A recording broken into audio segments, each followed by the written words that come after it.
this has been a massive year, a big change in our country with the pandemic, a big change in the trucking industry. I mean, there's just this is a wild time here in the trucking industry.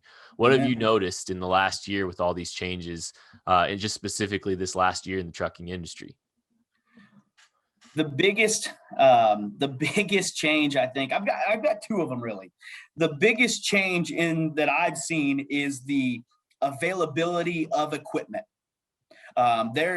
I think there was a report that came out, and I think about a year and a half ago, there was 44,000 used trucks available, sleeper trucks on the market about a year and a half ago. Today, there are less than, I believe, 12,000 used trucks available on the market.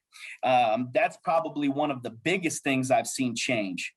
And I want people to know about that because you've got companies out there like Arrow that are selling equipment. We are not trying to do anything other than make sure that we are trying to put together a package that is going to make a customer money and not, rip their throat out for that matter. It's not about that, but there are not trucks available today. It is probably the hardest truck to get right now is a Freightliner Cascadia 72-inch raised roof sleeper with an automatic transmission.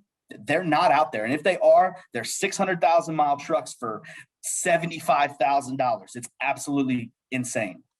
Right. The other big change that I've seen, which is incredible, is there are so many people out there that are now seeing what the trucking industry is about and how cool it is and getting a part of it. There's a lot of people coming in and buying trucks and helping these drivers that have had maybe, misfortune or something, and they're getting trucks with these drivers and they're treating them right.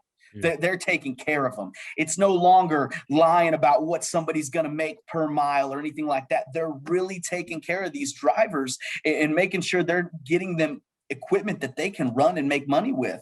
And that is so cool to me because I'm seeing it more and more over the last year or so about these people coming in here and buying trucks to put people in. It's really neat. Yeah, the standard has been raised a little bit to treat drivers well, and that's like a Mhm. huge boon for truck drivers, obviously, but it's great for the industry in general. I think it's something that hopefully sustains and becomes the norm. Uh, because I think getting these guys taken care of better across the board is going to be raising that bar for what's acceptable.